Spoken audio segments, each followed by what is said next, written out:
Nos acercamos a la lección número 3 de este libro Conociendo al Dios Vivo, y esta lección se titula Dios es uno y tres. Dios es uno y Dios es tres. En cierta ocasión alguien dijo que la doctrina de la Trinidad es un misterio, pero no un enigma. Un enigma es una pared infranqueable, la cual no podemos penetrar, pero un misterio es como el océano. Podemos sumergirnos en él, pero nunca vamos a hallar fondo. Y a mí me agrada esta metáfora, comparar a un misterio con el océano. Y nosotros decimos que la doctrina de la Trinidad es un misterio. De seguro ustedes han escuchado que el ser humano ha alcanzado grandes profundidades en el océano. Existen deportes, ¿no?, que se involucran en esto. El buceo, por ejemplo, cuando vemos a una persona que se coloca su traje, un traje especial, toma su tanque de oxígeno y se tira al mar y empieza a adentrarse más y más para ver la maravilla de la naturaleza, ¿no? De los animales, del medio ambiente que se encuentra en el mar. Pero el buzo llega hasta cierto límite, porque mientras más profundo eh, se adentra uno en el mar, pues la presión es más grande. Y de hecho esto me hace acuerdo a esa noticia, no recuerdo el año, creo que es en el 2023, cuando este sumergible llamado Titán, pues se sumergió también en el océano y quiso explorar los restos de esta embarcación llamada Titanic. No sé si ustedes lo escucharon, pero este sumergible implosionó por causa de la presión tan grande en, en las profundidades del mar. Bueno, mis hermanos, eh, no se puede decir realmente que una persona ha llegado al fondo del mar. Existen investigaciones y exploraciones submarinas que han alcanzado lugares muy remotos en el océano, pero sigue siendo, el océano sigue siendo algo grande y profundo. Y asimismo, la doctrina de la Trinidad es algo muy profundo, va más allá de la comprensión humana, es un misterio. Pero asimismo como el océano, es una doctrina que nos invita a sumergirnos. Pero nunca vamos a alcanzar en su totalidad. La doctrina de que Dios es uno y tres, aunque es difícil de entender completamente, no es algo inaccesible tampoco. Dios mismo se ha revelado en su palabra y nosotros podemos escudriñarla para, para poder conocer a Dios. Es algo que podemos explorar, aunque no lleguemos a un entendimiento total. Por eso dije que me agrada esta metáfora. Es como un océano en el que podemos sumergirnos y aprender más y más, pero siempre habrá aspectos que nos quedan fuera de nuestro entendimiento. Así que, dicho esto, mis hermanos, vayamos al libro. Eh, Tenemos un encabezado que dice, Dios es uno. Teológicamente, se podría decir que vamos a hablar un poco de la unicidad de Dios. El testimonio de las Escrituras es que hay un solo Dios verdadero. La creencia en un solo Dios se denomina monoteísmo. La creencia en más de un Dios se llama politeísmo. La fe cristiana es monoteísta. Mis hermanos, aquí encontramos dos palabras. Por un lado tenemos el monoteísmo y por otro el politeísmo. El monoteísmo es la creencia en un Dios y el politeísmo, como dice aquí, es la creencia en muchos dioses. Nosotros como cristianos, mis hermanos, tenemos una fe monoteísta, es decir, nosotros creemos en un Dios. ¿Y por qué? Bueno, porque la Biblia lo afirma. Nosotros encontramos importantes declaraciones en las Escrituras donde claramente se nos dice que Dios es uno. Por ejemplo, si nos acercamos a Deuteronomio 6:4, Vayamos a Deuteronomio 6:4. Aquí vamos a hallar una declaración muy importante acerca de nuestra fe monoteísta. Dice, oye Israel, Jehová nuestro Dios, Jehová uno es. Uno, ¿se dan cuenta? Nuestro Dios uno es uno. Esta declaración nos afirma que no existen variedad de dioses. Al contrario, existe únicamente un Dios. No hay dos dioses, ni tres dioses, ni cuatro, cinco. No hay una cantidad inmensa de dioses como algunos en el mundo quieren decirnos. No, solo hay un Dios. Este texto nos dice que Dios es uno y nos indica su unicidad, o que Él es el único Dios y que no hay más dioses, solo Él es Dios. Hay un solo Dios verdadero, y esta es la piedra angular de la fe del Antiguo Testamento y también del Nuevo Testamento.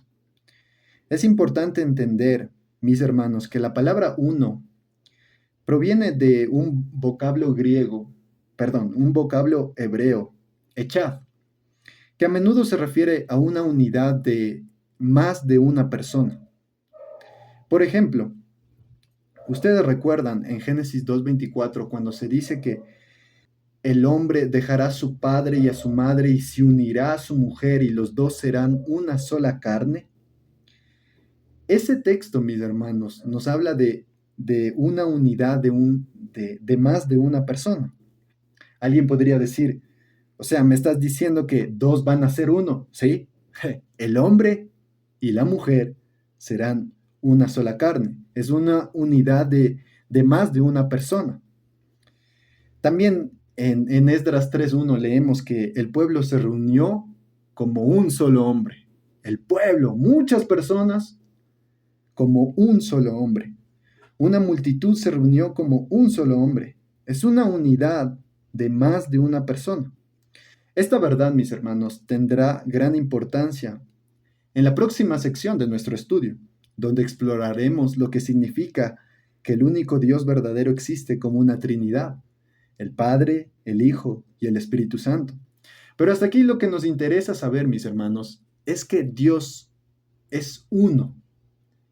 No hay otros dioses, no existen otras deidades, sino solo un Dios, y ese es nuestro Dios. Ahora, echemos un vistazo a algunos versículos donde se afirma que no hay otros dioses, aparte del Dios de la Biblia. Solo el Dios de la Biblia es el Dios verdadero y el Dios real. En Deuteronomio, el capítulo 4, versículo 39, también nos dice esto. Aprende pues hoy y reflexiona en tu corazón que Jehová es Dios arriba en el cielo y abajo en la tierra, y no hay otro Dios. No hay otro Dios. Está claro, mis hermanos, Dios es Dios sobre todo. Él es superior, está por encima de todo lo más grande que puede existir, ya sea el universo mismo o la tierra. Y no existe otro Dios. No hay otro Dios como Él. No existe otro Dios aparte del Dios de la Biblia. Así que queda descartada muchas otras filosofías, muchas otras mitologías. No sé si ustedes han escuchado la mitología griega, donde se dice que Zeus es el dios del trueno, que Poseidón es el dios del mar, que, bueno, así, y se inventan deidades, ¿no? Como que para cada cosa, para cada acontecimiento natural existía una deidad. Pero esto no es así, mis hermanos. La Biblia claramente nos afirma de la exclusividad y de la singularidad de nuestro Dios. No hay otro. Él es el único Dios vivo y verdadero. La fe en el único Dios vivo y verdadero de las Escrituras debe estar firmemente arraigada en lo más profundo de nuestro corazón y mente. Es por eso que el texto dice, Aprende, reflexiona en tu corazón. Esta verdad, mis hermanos, que Dios es uno, es la piedra angular y el apoyo o reposo de nuestra fe. Como dije al inicio, nosotros somos monoteístas, creemos en la existencia de un solo Dios. Pero además es importante reconocer que el Dios de las Escrituras no es simplemente el Dios de un lugar o reino o esfera específico, como se pensaba de muchas deidades paganas. Los cielos y la tierra, aquí en este texto, representan todo el universo, tanto espiritual como material. Jehová es Dios arriba en el cielo y abajo en la tierra, y no hay otro Dios, no hay otro. Vayamos a Isaías 43:10. Aquí también vamos a encontrar una declaración importante de la unicidad de Dios, que no existen otros dioses, solo hay uno. Isaías 43:10 dice: Vosotros sois mis testigos, dice Jehová, y mi siervo que yo escogí, para que me conozcáis y creáis y entendáis que yo mismo soy. Antes de mí no fue formado Dios, y aquí Dios está con D minúscula. ¿Lo notan? Dios con D minúscula. Antes de mí no fue formado Dios, ni lo será después de mí. Yo pienso que esta es una de las declaraciones más claras acerca de la unicidad de Dios, de que Él es el único Dios y no hay otro Dios, sino solo uno. Dios, es como si Dios dijera: soy único, soy el único Dios, entiéndelo, créelo, conóceme. Yo siempre he sido Dios y por siempre lo seré y no habrá otro Dios. Antes de mí no hay otro Dios y después de mí no lo habrá. Aquí, mis hermanos, también aprendemos algunas otras verdades. Dios había escogido al pueblo de Israel como su siervo para que lo conozca, para que crea en Él y entienda que Él es uno, que entienda que solo Él es Dios. Aquí podemos ver que Dios es relacional, desea darse a conocer para que lo conozca y cree en Él, para que el pueblo de Israel entienda que Él es Dios mismo. Quiere eliminar el pensamiento de que existe otro Dios. No hubo ni habrá otro, solo Él, desde siempre, por siempre y para siempre. En este texto se encuentran tres palabras importantes que nos dirigen en una relación con Dios. Primero, conocer. Esto denota más que tener conocimiento de Dios, implica también una relación personal con Él. Segundo, creer. Nuestra relación con Dios requiere más que conocimiento, también requiere confianza o fe. Y tercero, entender. Habiendo creído en el único Dios verdadero, debemos buscar entender las implicaciones. Entonces, se levanta esa pregunta de ¿y cómo vamos a vivir? ¿Cómo viviremos entonces, verdad? En Isaías 45:18 dice así este texto: Porque así dijo Jehová, que creó los cielos. Él es Dios, el que formó la tierra, el que la hizo y la compuso. No la creó en vano, para que fuese habitada la creó. Yo soy Jehová, y no hay otro. Yo soy Dios, y no hay otro. Dios es el creador, la fuente de toda existencia, es Dios, de Él proviene, Él formó la tierra, Él la hizo habitable y no hay otro Dios. De hecho, es como si Dios quisiera dejar bien en claro que Él es el único. Por lo tanto, Él es digno de respeto reverente. Él formó la tierra, la afirmó con el fin de que tenga habitantes. Y al final dice: yo soy Dios y no hay otro. Yo soy Jehová y no hay otro Dios. Ahora, mis hermanos, en base a todos estos pasajes que hemos leído, ¿cómo deberíamos vivir a la luz de esta verdad? De que el Dios de la Biblia es el único Dios vivo y verdadero. Éxodo 20, del 2 al 6, nos va a dar luz acerca de esto. En Éxodo 20, del 2 al 6 dice: Yo soy Jehová tu Dios, que te saqué de la tierra de Egipto, de casa de servidumbre. No tendrás dioses ajenos delante de mí. No te harás imagen ni ninguna semejanza de lo que esté arriba en el cielo, ni abajo en la tierra, ni en las aguas debajo de la tierra. No te inclinarás a ellas ni las honrarás, porque yo soy Jehová tu Dios, fuerte, celoso, que visito la maldad de los padres sobre los hijos hasta la tercera y cuarta generación de los que me aborrecen, y hago misericordia a millares, a los que me aman y guardan mis mandamientos. Si nosotros entendemos que el Dios de la Biblia es el único Dios que existe y que Él es uno, mis hermanos, nosotros deberíamos vivir guardando sus mandamientos. Deberíamos vivir haciendo lo que dice el versículo 3: no tendrás dioses ajenos delante de mí. Y esto no se refiere a que existan otros dioses, nosotros ya hemos visto claramente que no hay otros dioses, sino que el ser humano en su mente se crea ídolos, en su mente se crea dioses con D minúscula y los adora, pero Dios mismo dice: no tendrás dioses ajenos delante de mí. Nosotros somos propensos a endiosar otras cosas. Nosotros debemos vivir, mis hermanos, no teniendo otros dioses, porque solo Él es Dios. Como dije, no porque haya otro Dios, sino más bien porque nosotros, nuestro corazón es una fábrica de ídolos. Eso es lo que dijo Juan Calvino. Nosotros no deberíamos hacernos ídolos para adorarlos o servirlos, porque, como decía el texto, ¿no? Dios es celoso y Dios castiga a los que lo aborrecen, a los que hacen iniquidad, pero también muestra misericordia a los que le aman y guardan sus mandamientos. Así que, mis hermanos, recordemos, un ídolo no solo es una escultura, sino también podría ser algo mental.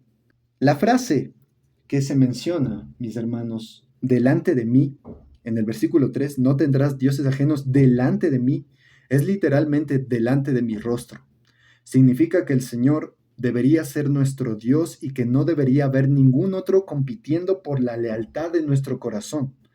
Cualquier persona, escuchen esto con atención, cualquier persona o cualquier cosa que valoremos o sirvamos más que a Dios es un Dios falso, un Dios con D minúscula. El celo de Dios, como se menciona en el versículo 5, no debe ser confundido con el celo pecaminoso de los hombres, el cual es resultado de la envidia y el egoísmo. Dios es celoso en el sentido de que Él no va a renunciar a su reclamo de lo que es suyo por derecho. Él no puede negar quién es el único Dios verdadero, creador de los cielos y la tierra.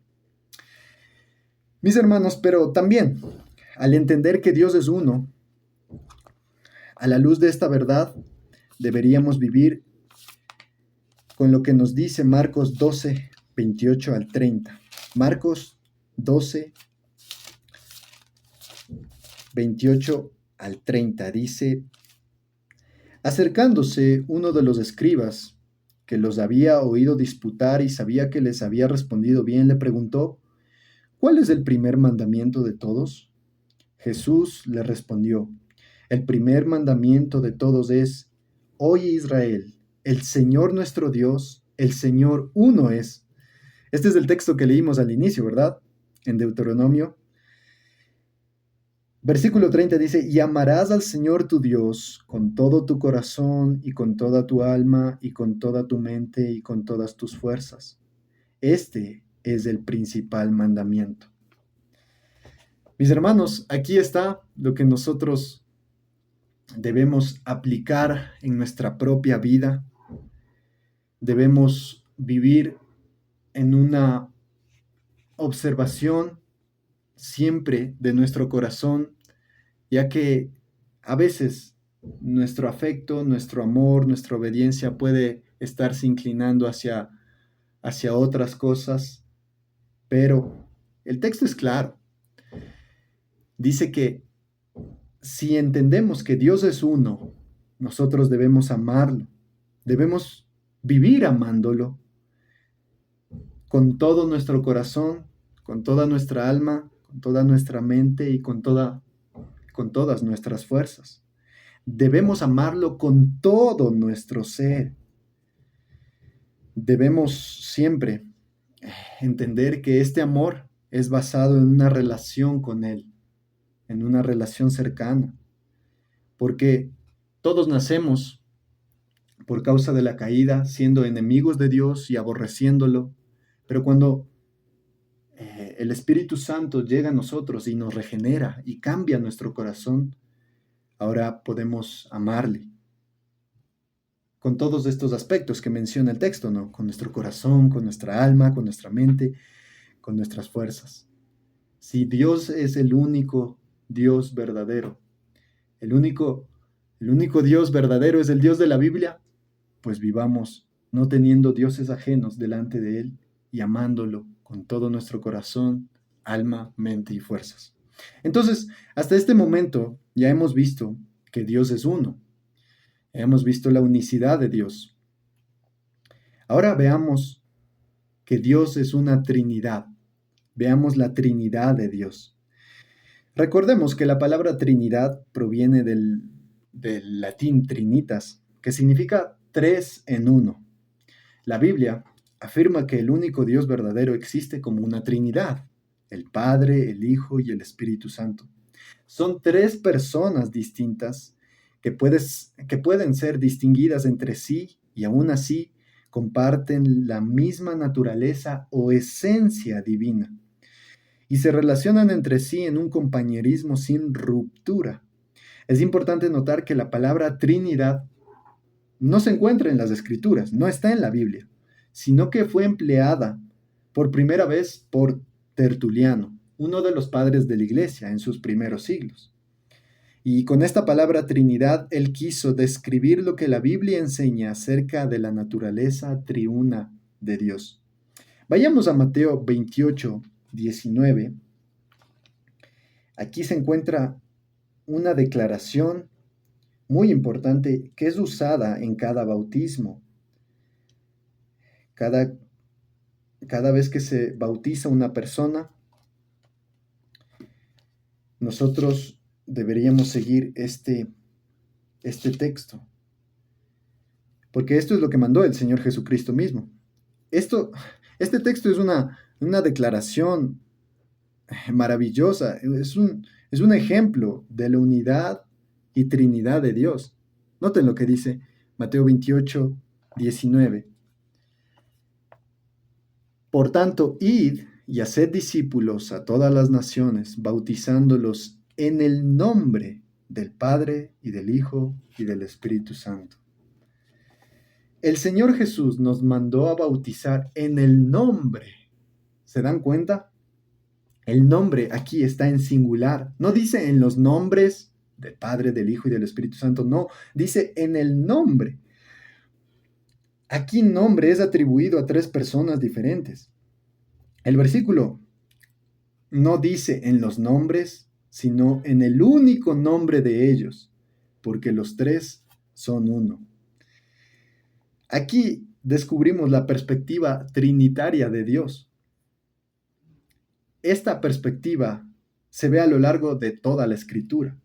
En 2 de Corintios, veamos lo que dice 2 de Corintios, capítulo 13, versículo 14. Dice, la gracia del Señor Jesucristo, el amor de Dios y la comunión del Espíritu Santo sean con todos vosotros. Amén. Noten, aquí hay tres frases. La primera, la gracia del Señor Jesucristo. La segunda, el amor de Dios. Y la tercera, la comunión del Espíritu Santo.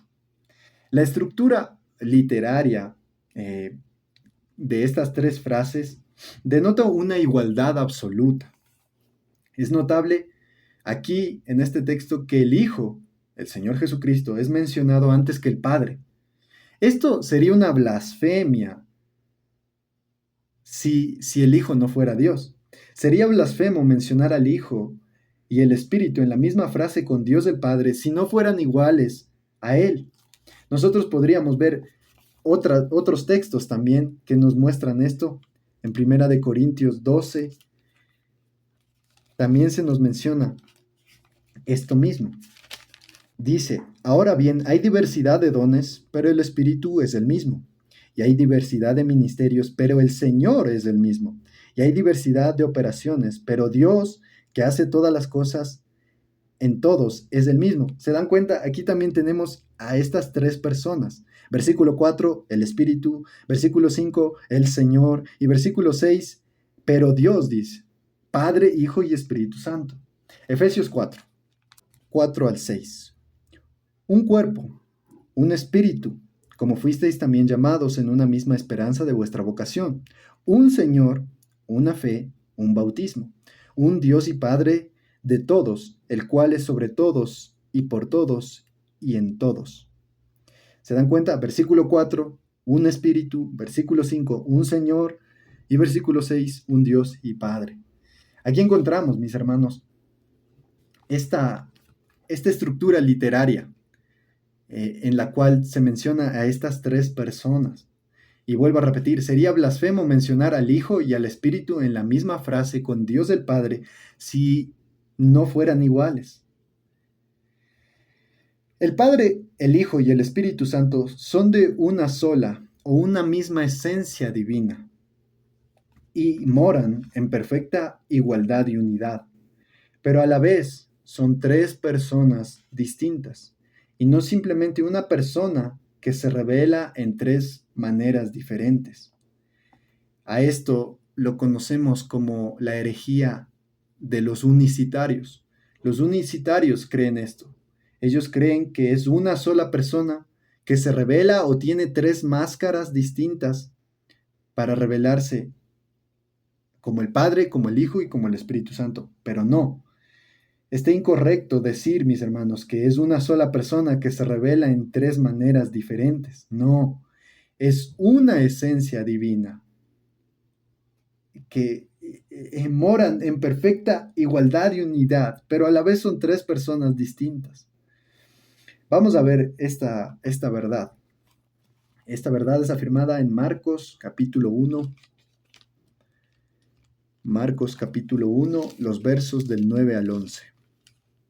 Dice, aconteció en aquellos días que Jesús vino de Nazaret de Galilea y fue bautizado por Juan en el Jordán.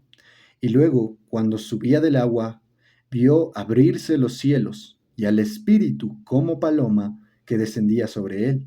Y vino una voz de los cielos que decía, tú eres mi Hijo amado, en ti tengo complacencia. Noten, mis hermanos, lo que está sucediendo aquí en el bautismo de nuestro Señor Jesucristo. Primero, el Hijo es bautizado. Eso lo dice el versículo 9. Segundo, el Espíritu desciende. Lo dice el versículo 10. Y tercero, el Padre habla desde el cielo en el versículo 11. ¿Se dan cuenta? Son tres personas, mis hermanos. Tres personas en este Dios único. Juan capítulo 14. Juan capítulo 14. Sería, no sé si ustedes se dan cuenta, pero sería extraño decir que es una sola persona que se revela en tres maneras diferentes.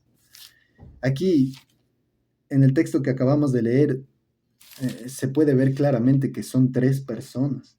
Juan capítulo 14, el versículo 16 al 17 dice, y yo rogaré al Padre y os dará otro consolador, para que esté con vosotros para siempre, el Espíritu de verdad, el cual el mundo no puede recibir, porque no le ve ni le conoce, pero vosotros le conocéis, porque mora con vosotros y estará en vosotros. Aquí, de igual manera, mis hermanos, en primer lugar, el versículo 16 dice que el Hijo ora al Padre. El Hijo está orando al Padre. Jesús ora al Padre. En segundo lugar, el Padre da al Consolador o al Espíritu Santo. Versículos 16 y 17. Y tercero, el Espíritu mora con el creyente y está en el creyente. ¿Se dan cuenta? Son tres personas. El Hijo, el Padre y el Espíritu Santo que están en una íntima relación, en una relación intratrinitaria.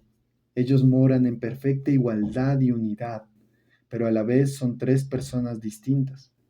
En estos sencillos textos está claro, mis hermanos, que el Padre, el Hijo y el Espíritu Santo son tres personas distintas. Dios no es tres seres independientes o tres dioses diferentes. Tampoco es una sola persona que se pone tres máscaras diferentes o que simplemente se revela de tres formas diferentes. El Dios de las Escrituras existe en tres personas distintas, pero iguales, quienes son uno solo en naturaleza o esencia divina y moran en perfecta igualdad y unidad. Esto debe quedar claro, mis hermanos. Esta verdad, como decía al inicio, es un misterio, es algo que sobrepasa nuestra comprensión, que va más allá de nuestro entendimiento, pero la Biblia lo revela claramente y haríamos mal en no creer esto. Aunque el Padre, el Hijo y el Espíritu Santo son iguales y existen en perfecta unidad, con frecuencia llevan a cabo diferentes funciones y se manifiestan de diferentes maneras.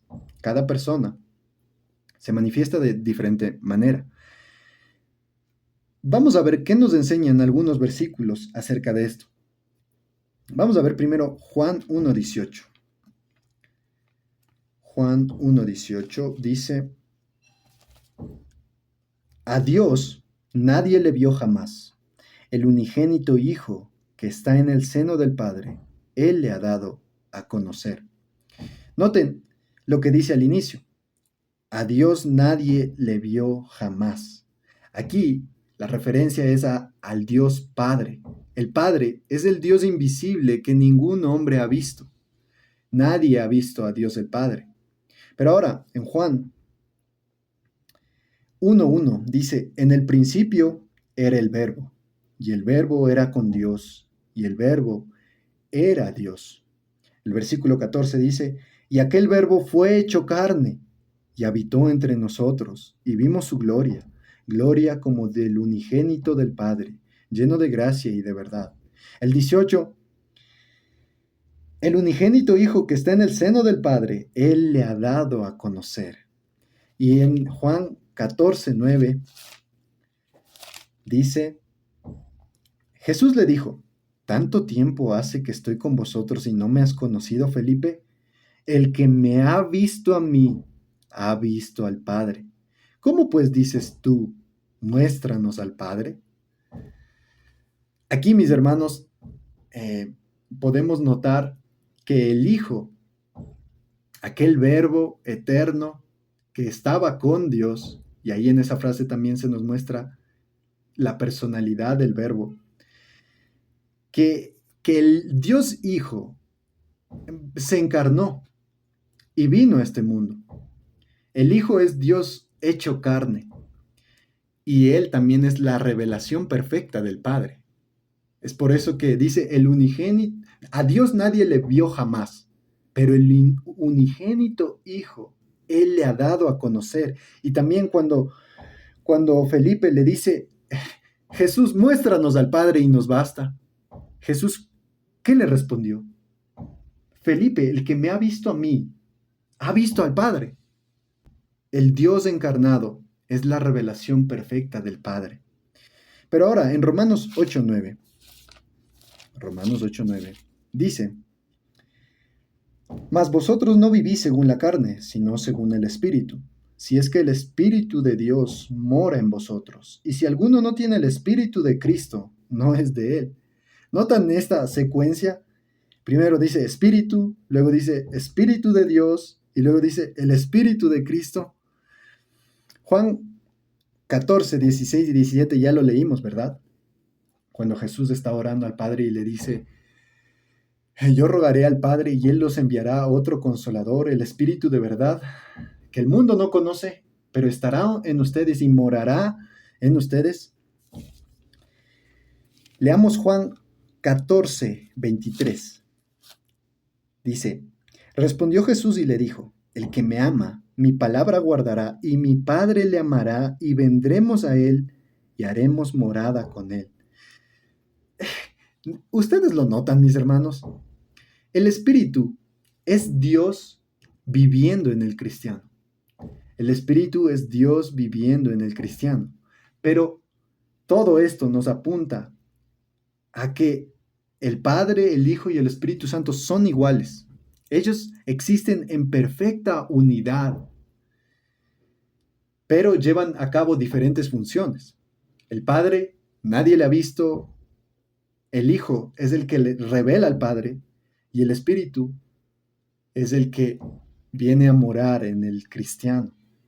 Pero el Padre es Dios, el Hijo es Dios y el Espíritu es Dios. Ahora, veamos un resumen de las verdades sobre la Trinidad. No sé cómo esté su mente, pero la mía ya está echando humo. En esta lección, mis hermanos, hemos estudiado por las Escrituras que podemos afirmar las siguientes verdades acerca de Dios. Primero, Dios es uno solo. Al inicio veíamos eso, ¿verdad? La unicidad de Dios. Él es uno. Y de paso, abro un paréntesis para hablar un poquito también de que existe dentro de la teología una distinción entre la unicidad de singularidad en Dios y por otro lado la unicidad de simplicidad en Dios. Quizá más adelante entendamos mejor esto, pero cuando se habla de la unicidad de singularidad, nos estamos refiriendo a que Dios es el único Dios que existe, que Dios es uno. Pero cuando hablamos de la unicidad de simplicidad, nos estamos refiriendo a que Dios no es compuesto de partes. No es que una parte de Dios es el Padre, otra parte de Dios es el Hijo y otra parte de Dios es el Espíritu Santo y cuando todos se juntan entonces tenemos a Dios completo. No, Dios es simple. Pero más adelante vamos a entender mejor esto. Lo que nos interesa, mis hermanos, es resumir que Dios es uno solo. No hay tres dioses diferentes en la Trinidad. Ah, esto es, cuando se cree esto, de que hay tres dioses diferentes, es una herejía llamada triteísmo. ¿Ustedes recuerdan? Existen palabras como monoteísmo, la creencia en un dios, politeísmo, la creencia en muchos dioses, y triteísmo sería la creencia en tres dioses, pero esto es una herejía. Otra verdad es que Dios es tres. Hemos aprendido eso, ¿verdad?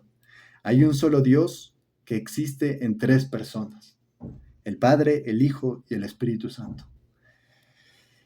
Este es un misterio, mis hermanos, nos hemos sumergido en él, pero como dije al inicio, no vamos a hallar fondo en esto.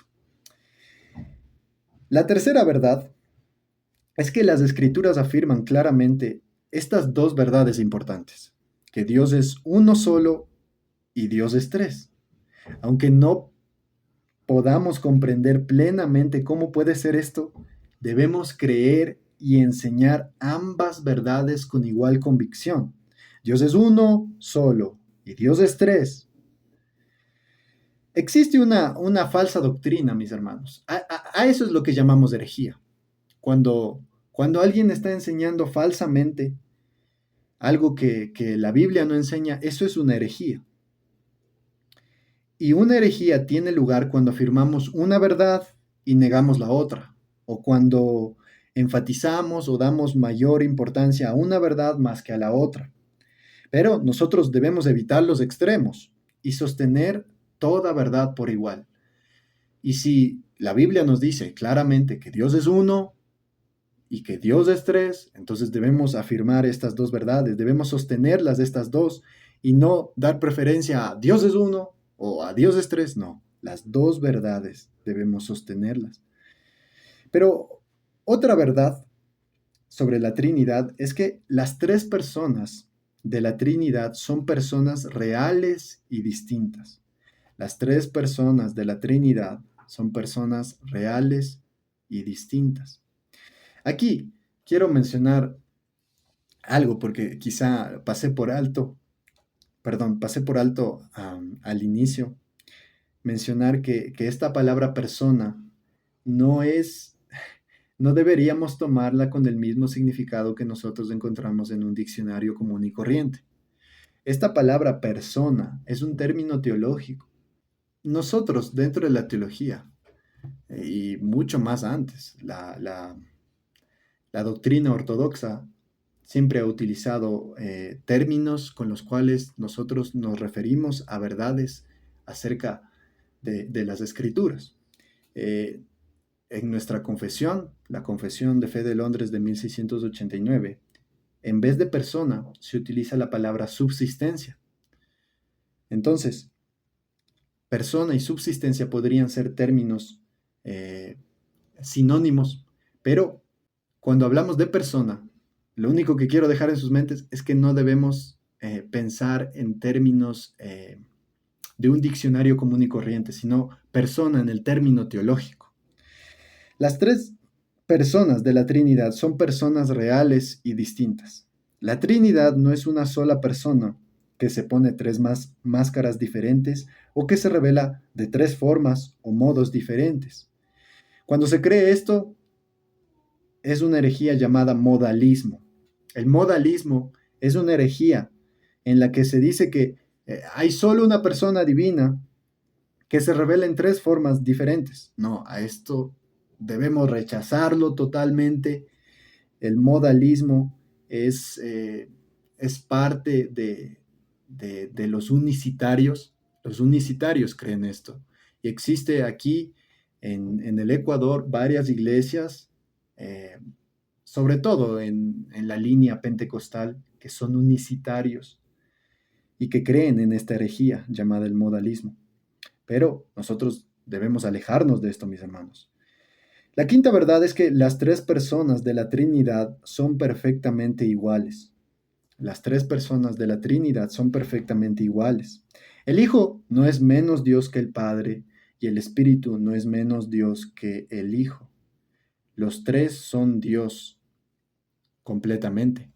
Y permítanme, permítanme leerles, hay una pregunta en el Catecismo Bautista, ahorita recuerdo, que va de la mano con esta verdad. Aquí en la pregunta 9 del catecismo dice, ¿cuántas personas hay en la divinidad?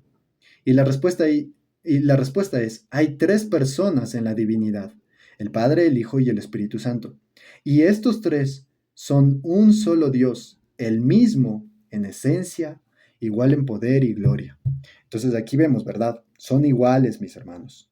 El Hijo no es menos que el Padre y el Espíritu no es menos que el Hijo. Los tres son iguales. La sexta verdad es que las tres personas de la Trinidad pueden manifestarse de diferentes maneras y pueden llevar a cabo diferentes funciones. Ningún hombre ha visto al Padre. El Hijo se hizo carne, se humanó y habitó entre los hombres. El Espíritu mora en cada creyente en Cristo. Llevan a cabo diferentes funciones. La séptima verdad es que el misterio de la Trinidad no es una razón para negar la Trinidad. Algunos pueden decir que no pueden creer lo que no pueden entender. Si algo no puede ser explicado, no puede ser verdad, dicen. Si aplicáramos esta misma lógica a toda la Biblia o incluso a nuestra propia existencia, entonces quedaría muy poco en qué creer. Aún las verdades más sencillas de las escrituras y la realidad humana van mucho más allá de nuestro entendimiento. Nuestra creencia, mis hermanos, no se basa en nuestro entendimiento, sino en el testimonio veraz de las santas escrituras. Muchos quieren negar, dicen, bueno, yo no puedo entender esta doctrina, entonces debe ser falsa. No. Nuestra creencia, mis hermanos, no se basa en nuestro entendimiento, si lo entendemos o no, sino en el testimonio veraz de las santas escrituras. Si la Biblia lo dice, entonces debemos creerlo. No importa si no logramos entenderlo.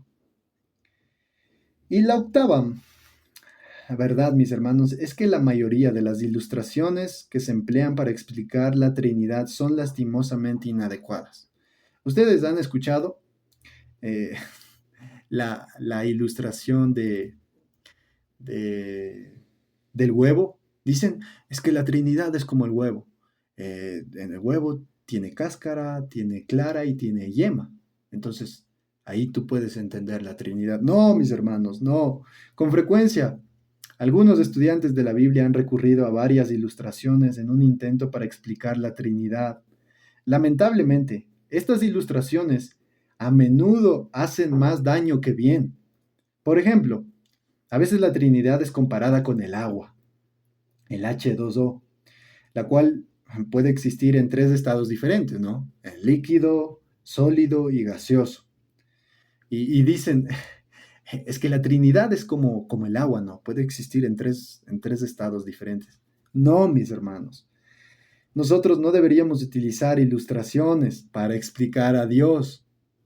Es, es, es algo absurdo, mis hermanos, que nosotros utilicemos elementos creados para explicar al Creador. Tal ilustración es una distorsión de la Trinidad porque sugiere que Dios es una sola persona que adopta tres formas diferentes, como dice la herejía del modalismo. Esto ya lo mencionamos, ¿verdad? Es mejor afirmar simplemente tanto la unidad como la Trinidad de Dios sin explicaciones ni ilustraciones que dar una explicación o ilustración que sea engañosa o incluso herética. Ustedes recuerdan, mis hermanos, cómo en Isaías, ahorita se me vino a la mente este texto, Isaías 40:12. Y aquí está lo importante, mis hermanos, versículo 18. ¿A qué pues haréis semejante a Dios? ¿O qué imagen le compondréis? ¿A qué podemos hacer semejante a Dios? No podemos utilizar, mis hermanos, ilustraciones. No podemos usar elementos de la creación para explicar al Creador. Nada. Con nada podemos hacer semejante a Dios. Esa es la respuesta del texto. Pero terminemos viendo algunas implicaciones de la Trinidad. Con implicación me refiero a algo que es el resultado de lo que hemos visto. En consecuencia de todo lo que hemos visto, la doctrina de la Trinidad no es una mera especulación teológica, sino la clara enseñanza de las Escrituras. Sin embargo, no basta con afirmar que la Trinidad es bíblica. También debemos entender algo de sus implicaciones. A continuación mencionaremos 5 de las implicaciones más obvias e importantes. La primera, la Trinidad nos enseña que Dios es relacional. La Trinidad nos enseña que Dios es relacional. El Padre, el Hijo y el Espíritu Santo han existido juntos por toda la eternidad en una relación mutua de perfecta unidad y amor. El creyente ahora ha sido invitado a entrar a este compañerismo. ¿Ustedes recuerdan cuando dice, rogaré al Padre que les envíe otro consolador? Y luego más adelante dice, eh, el Padre y yo vendremos y haremos morada en él. Mis hermanos, nosotros podemos ahora entrar en esta relación con este Dios bendito, este Dios que es uno y tres. La segunda implicación es que la Trinidad nos enseña que Dios no tiene ninguna necesidad. Dios no tiene ninguna necesidad. Dios no hizo al hombre o redimió un pueblo para sí mismo porque estaba solo o necesitado, sino para su propia gloria y producto de su superabundancia. Las tres personas de la Trinidad están perfectamente satisfechas entre sí. Dios no necesita ser completado por algo o alguien fuera de sí mismo. Dios, mis hermanos, no sufría de soledad. En la eternidad pasada, si podríamos decirlo así, antes de que el mundo fuese creado, antes de Génesis 1:1, Dios estaba totalmente pleno, dichoso, Él estaba bien consigo mismo. No es que Él sufrió de soledad como para habernos creado, no, él estaba sin ninguna necesidad y si nos creó fue para su propia gloria y porque Él es súper abundante. La tercera implicación es que la Trinidad nos enseña que Dios es amor. La Trinidad nos enseña que Dios es amor, mis hermanos. El amor no es solo una acción, es también un atributo de Dios. Este atributo es eterno, no es algo que comenzó con la creación o cuando Él creó todas las cosas. No, no, ahí no es que empezó el amor de Dios. Dios era amor mucho más antes de que el universo fuera hecho. Y una perfecta expresión de este amor se encontraba entre las personas de la Trinidad. ¿Se dan cuenta de eso? Existía amor intratrinitario antes de Génesis 1:1. La cuarta implicación de la Trinidad es que la Trinidad nos enseña que nuestra salvación es la obra de Dios. La Trinidad nos enseña que nuestra salvación es la obra de Dios. El Padre es quien planeó nuestra salvación y gobierna cada uno de sus detalles. Y el Padre es Dios. El Hijo, de cuya persona y obra depende nuestra salvación, también es Dios.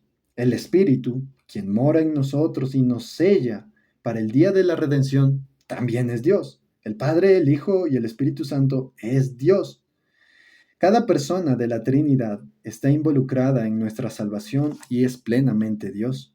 Por lo tanto, podemos tener una confianza inamovible de que Dios, quien comenzó la buena obra en nosotros, la terminará sin fallar. Este Dios trino se ha comprometido en salvarnos y cada persona ejerce su obra en nosotros. Este Dios obra en nosotros para nuestra salvación. En quinto lugar, la quinta implicación es que la Trinidad es un modelo para nuestras relaciones humanas. Las tres personas de la Trinidad moran juntas en perfecta igualdad y unidad.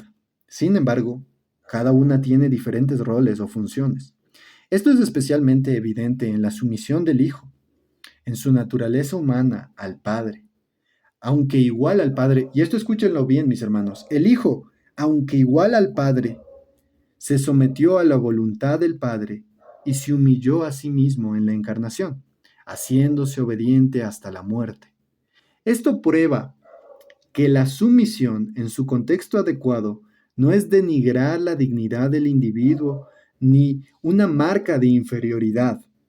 Esto tiene una aplicación especial para cada aspecto de las relaciones humanas, especialmente con respecto a la vida de la iglesia, los líderes y la congregación, el matrimonio, los esposos y esposas, la familia, padres e hijos y los empleos, los empleadores y los empleados. ¿A qué se refiere esto, mis hermanos? Nosotros entendemos que el Hijo, al encarnarse y al venir a este mundo, Él se sometió voluntariamente a la voluntad de su Padre. El Hijo se sometió a la voluntad del Padre. Y esto no quiere decir que el Hijo, porque se sometió, sea menor o inferior a Dios Padre. No, los dos son iguales, tienen la misma esencia divina. Y esto nos muestra también como un ejemplo de cómo por nosotros someternos, no es que somos inferiores, sino que eh, es es un orden, por así decirlo. No, no es denigrar la dignidad de un individuo. No es una marca de inferioridad el someternos. Y esto lo vemos en la iglesia. La congregación se somete a los líderes, porque ese es el orden adecuado que nos muestra la escritura también. Y no por eso nosotros somos eh, inferiores a los líderes delante de los ojos de Dios, no, todos son iguales ante los ojos de Dios, pero hay una orden. Así como el Hijo se sometió al Padre, asimismo la congregación debería someterse a los líderes. En el matrimonio, las esposas sometiéndose a los esposos. En la familia, los hijos sometiéndose a los padres y en el ámbito laboral, los empleados sometiéndose a sus jefes. Esto no quiere decir que, que sean inferiores, no, no, no, no. No denigra tampoco la dignidad de quien se somete, no. Esto solo es una prueba de que la sumisión en el contexto adecuado es buena, es necesaria incluso. Así que Mis hermanos, ahora simplemente quisiera terminar leyendo una porción de uno de los credos que nos resume lo que hemos visto hasta, hasta este momento. Y con esto vamos a cerrar el estudio en este día. Dice, adoramos a un solo Dios en Trinidad y la Trinidad en unidad, sin confundir sus personas ni dividir su sustancia, porque es una la persona del Padre, otra la del Hijo y otra la del Espíritu. Pero la divinidad del Padre, Hijo y Espíritu Santo es una, igual en gloria, coeterna en majestad. El atributo que tiene el Padre lo tiene el Hijo y también lo tiene el Espíritu Santo. El Padre es increado, el Hijo es increado, el Espíritu es increado. El Padre es infinito, el Hijo es infinito, el Espíritu Santo es infinito. El Padre es eterno, el Hijo es eterno, el Espíritu es eterno. Y sin embargo, no hay tres seres eternos, hay solo un ser eterno. Como también no hay tres seres increados ni infinitos, sino solo un ser que es increado e infinito. Asimismo, el Padre es todopoderoso, el Hijo es todopoderoso, el Espíritu es todopoderoso, y sin embargo no hay tres seres todopoderosos, sino un ser que es todopoderoso. Así también el Padre es Dios, el Hijo es Dios, y el Espíritu Santo es Dios, y sin embargo no hay tres dioses, sino un solo Dios. Así también el Padre es Señor, el Hijo es Señor y el Espíritu Santo es Señor. Y sin embargo no hay tres señores, sino un solo Señor. Amén.